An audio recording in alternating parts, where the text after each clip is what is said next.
So another close one in Minnesota, much like last week, but different result. Minnesota won this one 28 to 27. Carolina's dropping to 4 and 8. Minnesota improved to 5 and 6.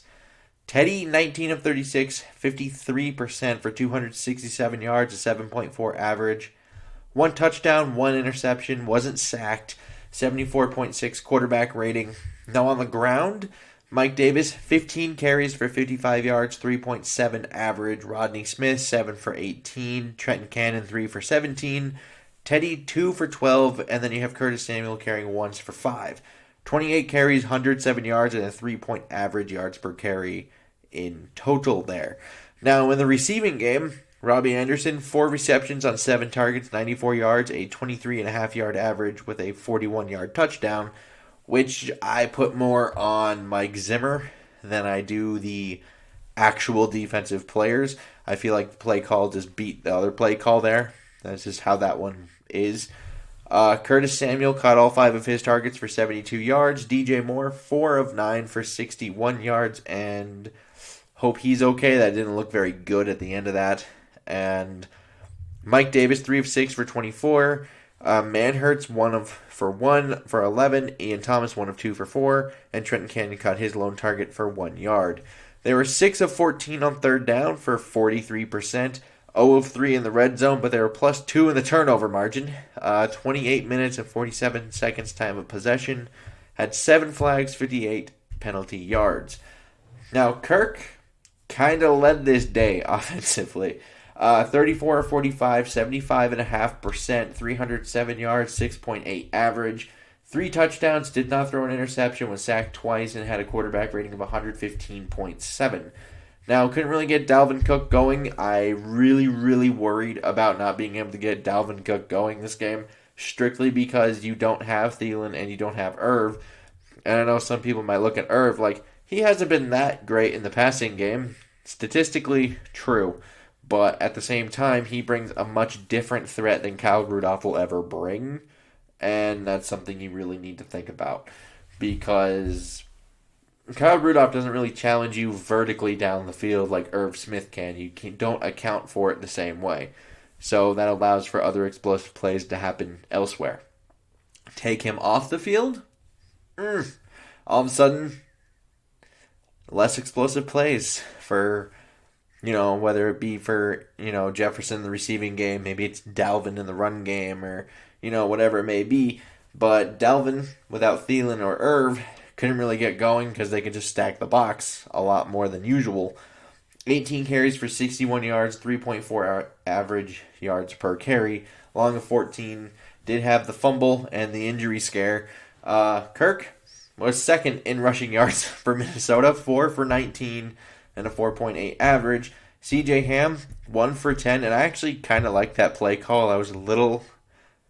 The only thing that upset me about it was I feel like we could have used that on the goal line, and they could have just had an easier way to score.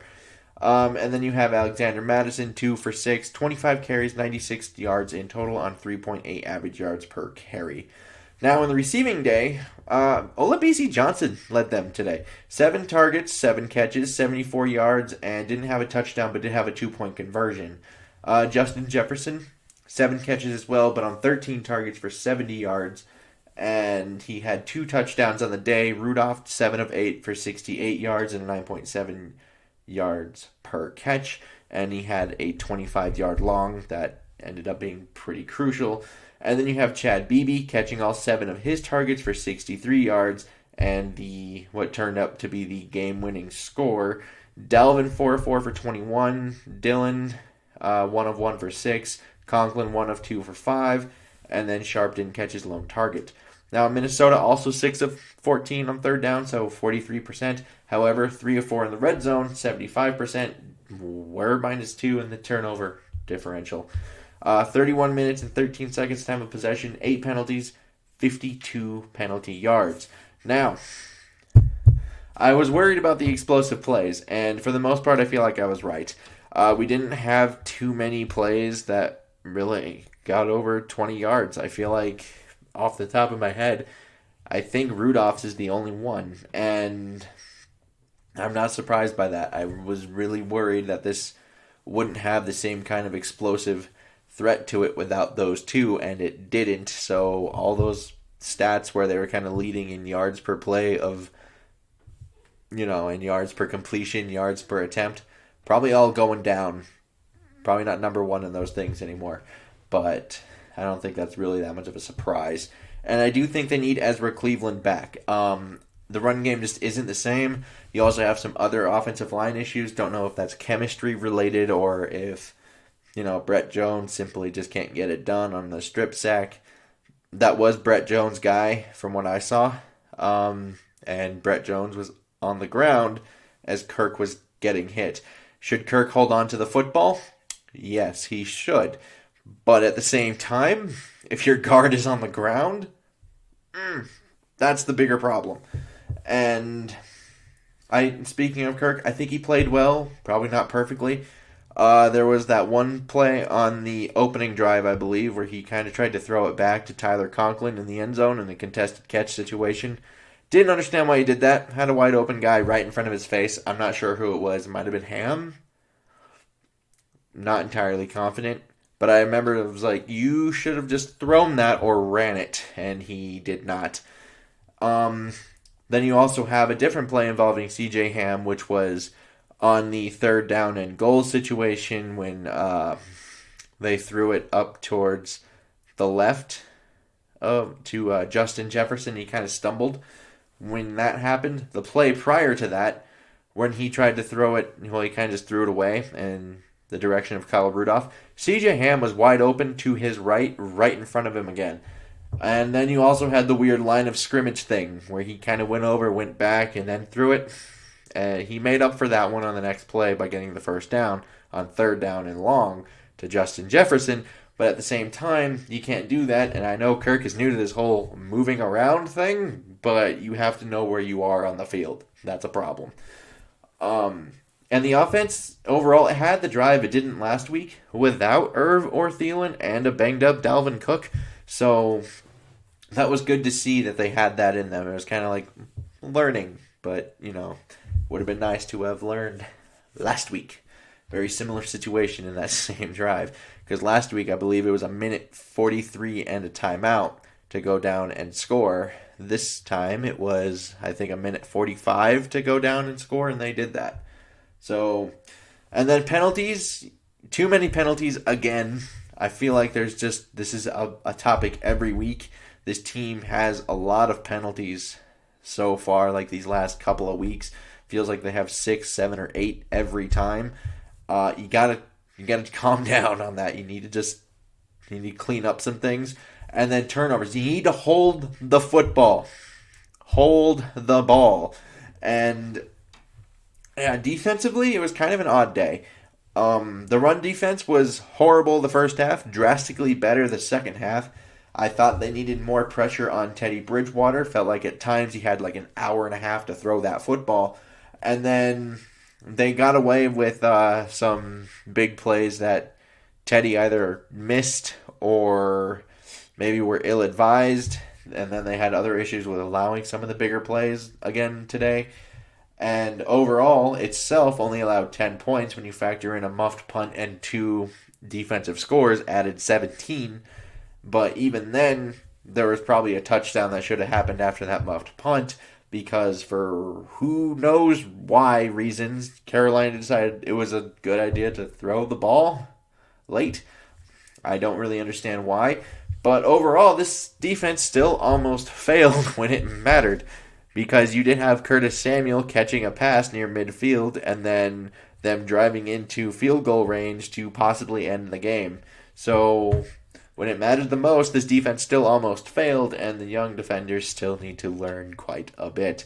Now, Jeff Gladney was also hurt on that play. I didn't see if he re-entered the game, but I was kind of worried about that considering what the corners had been on this team, which is mostly on IR, and something to maybe watch out for. Special teams also kind of had a bit of an odd day because they did have the muffed punt that everyone will remember. But at the same time, I think Colquitt may have had his best punting job today. 51 average yards per punt. Obviously, Bailey made all of his kicks, 2 for 2 on the field goal, 2 for 2 on the extra points, even though one of them blocked and then not blocked, and then, yeah. And then Minnesota also did block a field goal today, which proved pretty crucial in a 1-point victory. So, kind of an odd day overall for the defense and special teams. I think the offense actually performed pretty well considering everything it was lost. You were down a starting guard, you're down not only one of your best receivers, but one of the best red zone receivers maybe in the league. And then obviously Irv Smith is down, your dynamic tight end that can open things up. So considering all that they were out, pretty good day on the offense. Really odd days on the defense where maybe if you're playing a little bit better of a football team, you don't win today. So you really kind of have to take that as like a backhanded compliment almost. It's like, you did well enough to win today, but will it be good enough to win tomorrow? And that's kind of where we're at.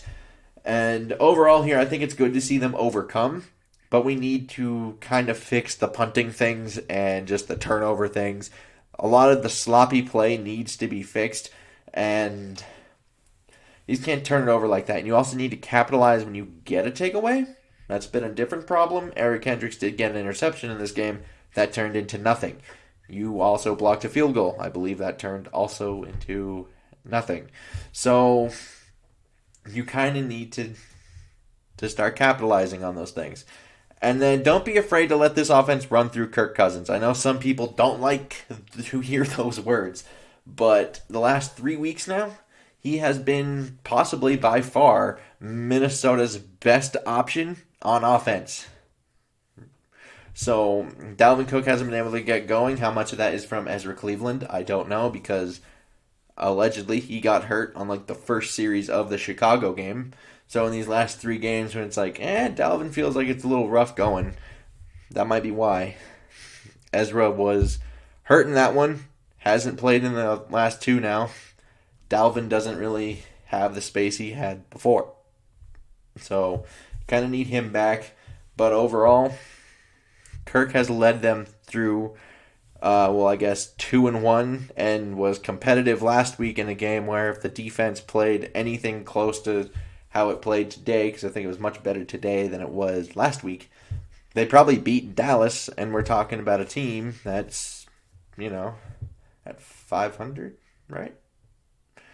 Anyway, regardless, I think you shouldn't be afraid to let Kirk Cousins kind of run this offense a bit. I don't think it needs to be strictly Dalvin Cook, which is really, really nice. The problem is, do we have the weapons on the outside to consistently do that? But I don't think the quarterback is necessarily the problem. It's the fact that, Olabisi Johnson and Chad Beebe, although showed up today, haven't really showed up any other time. So you kind of have to think, is that reliable? Can this be consistent? Can we go to them? Are they actually improving, or is this more of an anomaly? And that's a question that can't be answered today. But you need to be a little bit more multiple on the offense, I think, still. And you still need to improve your young defenders, primarily the defensive linemen. And that's all I got for this. I would like to know your guys' comments down below. Liking, subscribing, also helpful. And until next time, I bid you all adieu.